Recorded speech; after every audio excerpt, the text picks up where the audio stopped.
अस्सलामुअलैकुम व्यूअर्स। आज मैं आप लोगों के साथ कुछ स्नैक्स की रेसिपीज़ शेयर करूंगी। सबसे पहले मैं आप लोगों के साथ पोटैटो स्टफ़्ड बॉल्स की रेसिपी शेयर करूंगी। ये बहुत ज़्यादा मज़े के बनते हैं और बहुत आसानी से बन जाते हैं। तो आइए स्टार्ट करते हैं इसकी रेसिपी। बिस्मिल्लाहिर्रहमानिर्रहीम। इसके लिए मैंने ले लिया था 250 ग्राम्स चिकन, और ये बोनलेस नहीं है, बोन वाला ही है। इसे मैंने बॉईल कर लिया था। बॉईल करते वक्त मैंने इसमें हाफ़ टी स्पून सॉल्ट डाला था, 2-3 लौंग डाल दी थी, एक बादियान का फूल है और दालचीनी का एक छोटा टुकड़ा था, काली मिर्चें थी थोड़ी सी, और 5-6 मैंने लहसुन के जवे डाले थे। और फिर ये जो यखनी थी इसकी बची, इसी के अंदर ही मैंने अपने पोटैटोज़ जो है वो उनको बॉईल कर लिया था। तो वो इस तरह फिर पोटैटोज़ जो है ना, उनमें भी बहुत ज़बरदस्त सा फ्लेवर आ गया था। तो अब मैंने इसके लिए लिए हैं, थोड़ी सी शिमला मिर्च हैं, थोड़ी सी गाजरें हैं, और ये कैबेज है। ये 2 कलर्स की है, एक पर्पल कलर की है और एक यही रेगुलर जो ग्रीन कलर की होती है। तो अब मैंने ले लिया था एक पैन में मैंने डाल दिया था तकरीबन 2 टेबल स्पून। मैंने इसमें ऑयल डाल के, तो थोड़ा सा मैंने इसमें बहुत फाइन चॉप किया हुआ प्याज डाल दिया था। प्याज का कलर जब थोड़ा सा चेंज हो गया था, तो फिर इस मैंने जो चिकन था उसको सारे को हम लोगों ने ना छोटे छोटे उसके रेशे कर लेने हैं। वो रेशे मैंने चिकन के डाल दिए, और 1 टेबल स्पून मैंने इसमें चिली सॉस डाला था, 2 टेबल स्पून सोया सॉस डाल के, और फिर ये सब्ज़ियाँ डाल दी थी। सब्ज़ियाँ आपकी मर्ज़ी है, आप जौन सी भी डालना चाहें। जिसको आप स्किप करना चाहें आप उसे स्किप कर लें, और जौन सी डालना चाहें वो डाल लें। ये सब अपनी मर्ज़ी पे ही होता है। और 3/4 टीस्पून मैंने रेड चिली पाउडर डाला था, और 3/4 टीस्पून ही मैंने साल्ट डाल दिया था। हाफ़ टी स्पून गरम मसाला था, और half tea spoon parsley leaves थे, और हाफ़ टी स्पून ही बेसल लीव्स थे, और half tea spoon paprika powder डाला था। अच्छा, ये जो मैंने मसाले डाले हैं ये भी आप अपनी मर्ज़ी से डाल सकते हैं। आप ज़्यादा कम जो है ना अपने टेस्ट के हिसाब से कर लें। और ज़रूरी नहीं कि ये जो मैंने पार्सले लीव्स और बेसल लीव्स वगैरह डाले हैं आप भी डालें। अगर आपके पास हैं तो ठीक, नहीं है तो आप स्किप भी कर सकते हैं। और फिर मैंने इसमें 1 टीस्पून जो है वो 1 टेबल स्पून लेमन जूस भी डाल दिया था। इसको हम लोगों ने जो है ना वो इतनी देर तक कुक करना है कि ना बस सब्ज़ियां जो है ना इनका कलर भी चेंज ना हो, और क्रंच जो है ना वो भी इनका जो है वो ख़त्म नहीं होना चाहिए। बस हमने सौते करना था इन सबको। चिकन तो पहले से ही कुक था। ये जो पोटैटोज़ हमने बॉईल किए थे, इनमें मैंने हाफ़ टी स्पून सॉल्ट डाल दिया था, half teaspoon garam masala powder है, half teaspoon red chilli powder है, 1/4 टीस्पून मैंने इसमें पेपरिका पाउडर डाला था, और हाफ़ टी स्पून ही मैंने इसमें जो है ना वो कसूरी मेथी डाल दी थी। तो ये जो मैंने सारी चीज़ें डाली थी, इनको डाल के तो फिर अच्छे से मिक्स कर लेना है। और ज़ीरा भी मैंने डाला था, ज़ीरा पाउडर नहीं है, पूरा खड़ा ज़ीरा ही था, ये भी हाफ़ टी स्पून मैंने डाल दिया था। अच्छा, आलू जो थे ये मैंने छील के और काट के तो फिर इनको बॉईल किया था, क्योंकि मैंने यखनी में बॉईल करना था, तो इस वजह से मैंने इन्हें पहले से ही छील भी लिया था और काट भी लिया था। तो यखनी में बॉईल करने से यह है कि पोटैटोज़ में भी बहुत ज़बरदस्त सा यखनी का फ्लेवर आ जाता है। तो फिर हमने इसके बना लेने हैं बॉल्स। बॉल्स बनाने के लिए पहले हाथों को जो है ना वो ऑयल से अच्छे से ग्रीस कर लेना है। ग्रीस करने के बाद थोड़ा सा वो मटेरियल लेके अपना पोटैटोज़ का उसको फ्लैट करके, तो अपने ये जो स्टफ़िंग हमने तैयार की हुई है वो स्टफ़िंग करके, अच्छा स्टफ़िंग बहुत ज़्यादा नहीं करनी, थोड़ी सी करनी है, क्योंकि अगर हम बहुत ज़्यादा करेंगे तो फिर ये हमारे बॉल्स नहीं बन पाएंगे। तो थोड़ा सा ये स्टफ़िंग करके इसकी, तो फिर हमने इसको जो है ना इस तरह से, जैसे मैं अभी कर रही हूँ, तो इस तरह से हाथों से ही हम लोगों ने एक बॉल सा बना लेना है। बॉल बना के फिर हम लोगों ने एग में इसको जो है ना वो अच्छे से कोट करना है। एग की कोटिंग करके फिर हमने ब्रेड क्रम्स की कोटिंग कर देनी है। बस इसी तरह ही हमने अपने सारे बॉल्स जो हैं वो रेडी कर लेने हैं। अब हमने इनको फ्राई करना है। फ्राई करने के लिए ऑयल जो है वो हमारा सही गर्म होना चाहिए।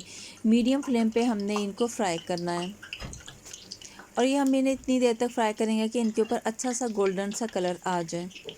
अच्छा, ये है कि ये पोटैटोज़ जो हैं ये भी पहले से बॉयल्ड हैं, और जो स्टफ़िंग है वो भी सारी पहले से ही कुक्ड है। तो इसलिए हमने अंदर से कुछ भी नहीं पकाना है। ऐसा कुछ भी नहीं है कि ना जो अंदर से कच्चा रह जाएगा। बस हमने सिर्फ इतना इसका ध्यान रखना है कि ना इसके ऊपर खूबसूरत सा कलर आ जाए। तो जब इनके ऊपर अच्छा सा कलर आ जाएगा तो फिर हमने इन्हें निकाल लेना है। अच्छा, हल्के हाथों से इनको उलट पुलट करना है कि ये टूट ना जाए। तो ये बहुत ज़बरदस्त सा इनके ऊपर कलर आ गया था। तो इनको किसी स्ट्रेनर में निकाल लें ताकि एक्सेस ऑयल जो है वो सारा निकल जाए इसमें से।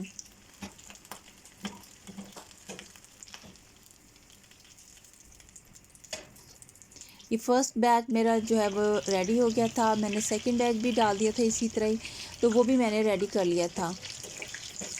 बस ये बहुत ज़बरदस्त से और बहुत जल्दी से रेडी हो गए थे। बहुत ज़बरदस्त स्नैक्स होते हैं ये, अगर हम इनको जो है वो केचप के साथ या किसी भी चटनी के साथ लें, ये बहुत डिलीशियस और बहुत आसानी के साथ बन जाते हैं। और ये अंदर से भी इतने ज़बरदस्त, यानी कि अच्छा स्टफ़िंग आपकी मर्ज़ी है, आप जिस तरह की भी करना चाहें। तो वैसे ये वाली स्टफ़िंग जो है ना वेजिटेबल्स वाली चिकन के साथ, ये बहुत ज़बरदस्त रहती है कि अक्सर बच्चे जो है ना वो वेजिटेबल्स नहीं खाते। तो इस तरह से जब हम दें तो बच्चे फिर खा लेते हैं और वो पसंद भी करते हैं सब चीज़ें। अच्छा, अब जो मैंने ये स्टफ़िंग तैयार की थी, वो उसमें से मेरे कुछ बच गया था मटीरियल, तो उसके मैं बना दूँगी पास्ता। उसके लिए मैंने 1 कप ले लिया था ये अपनी मैक्रोनी, और उसको मैंने जो है ना वो गर्म पानी में जो है ना डाल दिया था। यानी मैंने उसको ना पानी को उबलने के लिए रख दिया हुआ था। जब वो ज़रा गर्म हो गया तो उसमें मैंने 1 कप पास्ता जो है वो डाल दिया था, और उसमें मैंने जो है ना वो थोड़ा-सा ऑयल भी डाल दिया था और हाफ़ टी स्पून के करीब मैंने नमक भी डाला था। इसको इतनी देर तक पकाना है कि ये अच्छे से गल जाए, और ये बहुत ज़बरदस्त सा गल गया था। तो इसका ये हमने गर्म पानी जो है ना वो ड्रेन कर देना है, और फिर इसके ऊपर हम लोगों ने ठंडा पानी जो है ना वो डालना है। 1 या 2 दफ़ा हम ठंडा पानी डालेंगे तो ये बिल्कुल जो है ना वो अलग-अलग सी रहेंगी, ये चिपकेंगी नहीं आपस में। तो अब हमने एक अच्छा सा अपना बाउल लेकर, तो उसमें अपना चिकन और वेजिटेबल्स वाला जो मटीरियल रेडी किया हुआ था वो डाल देंगे, और साथ में हम डाल देंगे इसके अंदर ये अपने मैक्रोनी जो हमने बॉयल की थी। इसको अच्छे से मिक्स करके इसके ऊपर हम डाल देंगे केचप, और केचप हमारी यानी जितनी अपनी टेस्ट के मुताबिक जिसको जितनी पसंद हो उतनी हम डाल लें। तो ये भी हमारा बहुत ज़बरदस्त सा रेडी हो गया था। इस तरह बस हम लोगों ने एक ही दफ़ा अपनी स्टफ़िंग तैयार की है, और उससे हमारी दो दो स्नैक्स जो है ना वो कितने ज़बरदस्त से रेडी हो जाते हैं, और ज़्यादा मेहनत भी नहीं करनी पड़ती है, और एक ही चीज़ से हमारी 2 डिशेज़ जो हैं वो रेडी हो गई हैं। और अब मैं बनाऊंगी ज़िंगर पराठा।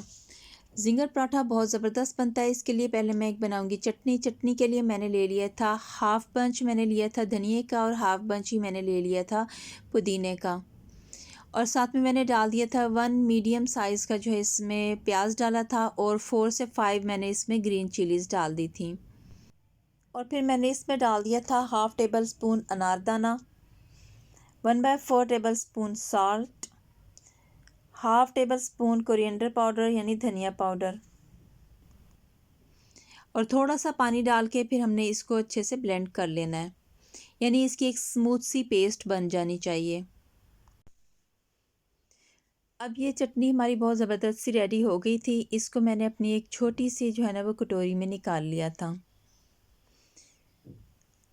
अब हम लेंगे अपने एक और छोटा सा बाउल, उसमें मैं डाल लूँगी 7 टेबल स्पून के करीब मैंने इसमें योगर्ट डाला था। अच्छा, मेरा दही जो है ना ये ज़रा थोड़ा सा थिक सा है, और इसमें मैंने डाल दिया था हाफ़ टेबल स्पून चटनी का। अगर आपने ज़्यादा यानी आपको पसंद है ना कि यानी कि ज़्यादा स्पाइसी सी हो, तो आप थोड़ी सी ज़्यादा भी डाल सकते हैं।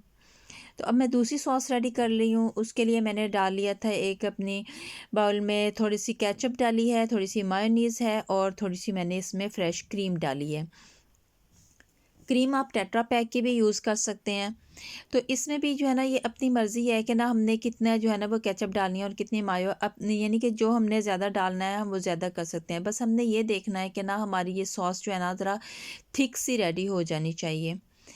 तो वो तीनों चीज़ें हमने मिक्स करके एक अच्छी सी सॉस बना ली थी। अब मैंने ये जो है ना अपने चिकन जो है ये बोनलेस मैंने ले लिया था। इसको मैं जो है ना ये थोड़ा-सा फ्लैट कर दूँगी, क्योंकि मैंने ज़िंगर पराठा बनाना है, तो वो ज़िंगर किस्म का रेडी करने के लिए मैंने इसको जो है ना वो फ्लैट करना है। इसके लिए ज़रूरी नहीं है कि हमें जो है ना वो कोई किचन हैमर ही होना चाहिए। इसे हम किसी भी चीज़ से प्रेस करेंगे, मसाले जिससे हम कूटते हैं हम उससे भी जो है ना इसको प्रेस करेंगे, तो ये आसानी से जो है ना वो प्रेस हो जाती है।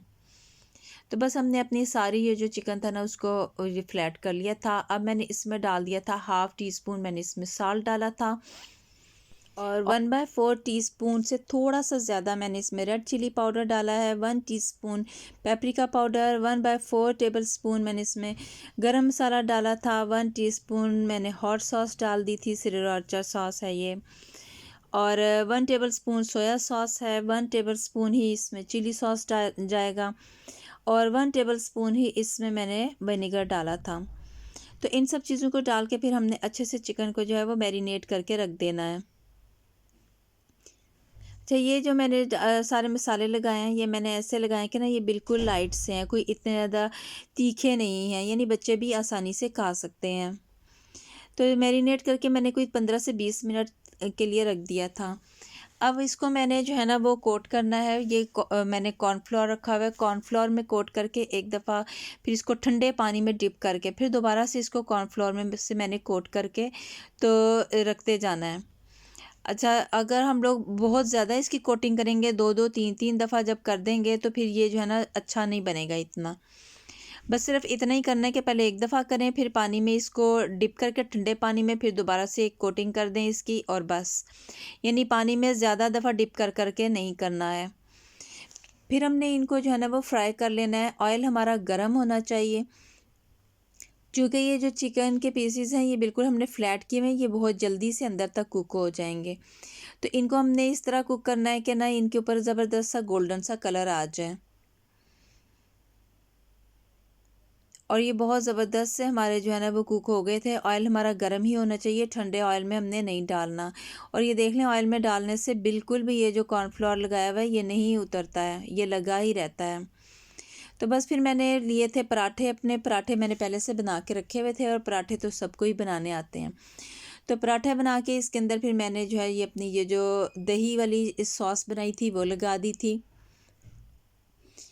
दही वाली सॉस लगा के तो फिर इसके अंदर मैं अपनी रख दूँगी ये चिकन के पीसेस, और चिकन के पीसेस रख के तो फिर साथ में मैंने कुछ जो है वो वेजिटेबल्स भी रेडी की हुई थी। ये मैंने खीरा और टमाटर जो है ये मैंने जूलियन कटिंग इनकी कर दी थी, इनको भी मैंने रख दिया था। और साथ में मैंने कैबेज जो है वो भी, कैबेज को मैंने फाइन चॉप कर लिया हुआ था। अच्छा, वेजिटेबल्स आपकी मर्ज़ी है कि ना आप कोई भी यूज़ कर सकते हैं। बाज़ लोग बीच में जो है ना वो अनियंस जो हैं वो भी डालते हैं, शिमला मिर्च भी डाल देते हैं। तो वो भी आपकी यानी मर्ज़ी है कि आप जौन सी भी वेजिटेबल्स पसंद करते हैं आप वो डाल लें, और जो स्किप करना चाहते हैं उनको स्किप कर लें। अच्छा, एक ये भी होता है कि ना ये जो वेजिटेबल्स हैं इनको पहले से सिरके में जो है ना वो भिगो के रखा हुआ होता है, तो उससे जो है ना वो थोड़ा-सा खट्टापन जो है ना वो आ जाता है, और वो भी बहुत ज़्यादा पसंद किया जाता है। तो मैं चूँकि बना रही थी कि बच्चों ने भी खाना था, तो बच्चे जो है ना वो इस तरह का खट्टा नहीं पसंद करते हैं।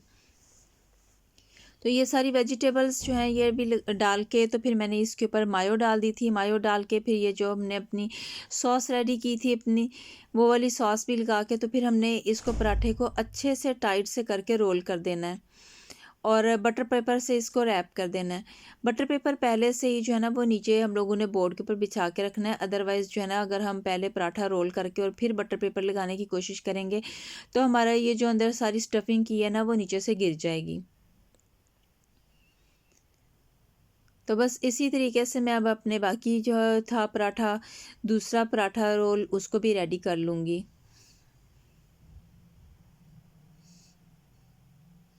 और अगर आपके घर में कोई ऐसा हो कि ना जिसको कोलेस्ट्रॉल का मसला हो, तो फिर आप मायोनीज़ वाली जो होगी ना हमारी सॉस वो बिल्कुल भी यूज़ ना करें, और मायो बिल्कुल भी ना लगाएं। मतलब फिर सिर्फ ये जो दही की चटनी वाली हमने दही की चटनी बनाई थी वो लगा लें, और केचप लगा लें, क्योंकि मायो जो है ना वो कार्डियक बंदों के लिए या कोलेस्ट्रॉल वालों के लिए ना बहुत ज़्यादा ख़तरनाक होती है। तो ये भी हमारा बहुत ज़बरदस्त सा ज़िंगर पराठा रेडी हो गया था। तो अब मैं बनाऊंगी केएफसी स्टाइल फ्रेंच फ्राइज़। ये फ्रेंच फ्राइज़ बहुत ज़बरदस्त से बनते हैं और बिल्कुल रेस्टोरेंट की तरह के बनते हैं। तो आइए स्टार्ट करते हैं इसकी रेसिपी। बिस्मिल्लाहिर्रहमानिर्रहीम। इसके लिए मैंने ले लिए थे 2 पोटैटोज़। इनको मैंने अच्छे से धो के तो छील लिया था, और फिर मैंने इनको जो है ना वो फ्रेंच फ्राइज़ की तरह ही काट लिया था। अब इन फ्राइज़ को हम लोगों ने कुछ देर के लिए जो है वो ठंडे पानी में सोक करके रख देना है। तकरीबन 5 से 6 मिनट तक हम लोगों ने इसको जो है ना वो भिगो के रखना है। तो पानी जो है वो यानी टैप वाटर भी आप यूज़ कर सकते हैं, लेकिन अगर टैप में भी गर्म पानी आ रहा है तो फिर फ्रिज का पानी ले लें तो ज़्यादा बेहतर होगा। यानी इसको ना हम लोगों ने गर्म पानी में नहीं हम लोगों ने भिगोना, ठंडे पानी में भिगो के रखना है, तो थोड़ा सा इसका ये जो स्टार्च है ना वो फिर निकल जाएगा। और उसके बाद फिर हमने वो पानी ड्रेन करके तो इसको जो है वो बॉयल कर लेना है हमने, और बॉयल हमने करना है तकरीबन 50% तक, यानी 50% ये बॉयल हो जाएं। ये टोटली हम लोगों ने इनको बॉयल नहीं करना, फिर हमने इनका गर्म पानी ड्रेन करके तो किसी कॉटन के कपड़े पर या किचन टॉवल पे इनको फैला देना है और फिर इनको खुश्क कर लेना है। ये जिस तरह मैं खुश्क कर रही हूँ इसी तरीके से आपने इन्हें ड्राई कर लेना है। ड्राई करने के बाद फिर हम इनको फ्राई करेंगे। अगर हमने इन्हें ड्राई ना किया तो फिर ये अच्छे से फ्राई नहीं होंगे। बस ये मैंने अच्छे से ड्राई कर लिया था इनको।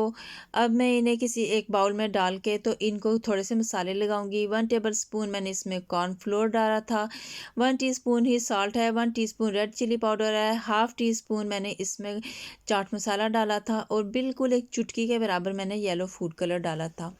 अच्छे से इनको मिक्स कर लेना है। फिर हमने इनको जो है ना वो गरम ऑयल में जो है ना वो फ्राई करना है, यानी ऑयल हमारा अच्छा गरम होना चाहिए। चूँकि ये पहले से ही 50% हमारे गले हुए हैं तो इन्हें ना ये बहुत जल्दी से ही जो है वो पक जाएंगे। इन्हें फ्राई होने में बिल्कुल भी देर नहीं लगेगी और बहुत ज़्यादा डार्क कलर नहीं करना इनको। बस थोड़ी सी देर में ही जो है ना ये तकरीबन 2 मिनट में जो है ना अच्छे से फ्राई हो जाएंगे। अच्छा, फ्राइज़ जब भी हम तैयार कर रहे हो ना तो इनको कभी भी कवर नहीं करना, यानी कि लिड से हम लोगों ने अपने पैन को कवर नहीं करना, वरना ये बहुत ज़्यादा जो है ना वो सौगी सौगी से हो जाएंगे।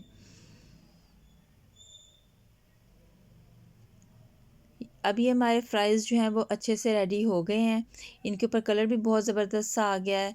तो मैं इन्हें किसी स्ट्रेनर में अब निकाल लूँगी ताकि ये जो एक्सेस इनका ऑयल है ये सारा ड्रेन हो जाए। ये फ़र्स्ट बैच मेरा रेडी हो गया था। अब सेकंड बैच भी मैं इसी तरह जो है ना वो इसमें फ्राई कर लूँगी।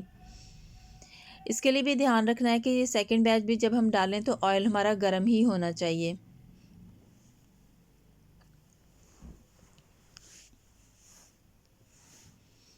तो ये फ्राइज़ बहुत ज़बरदस्त से रेडी हो जाते हैं।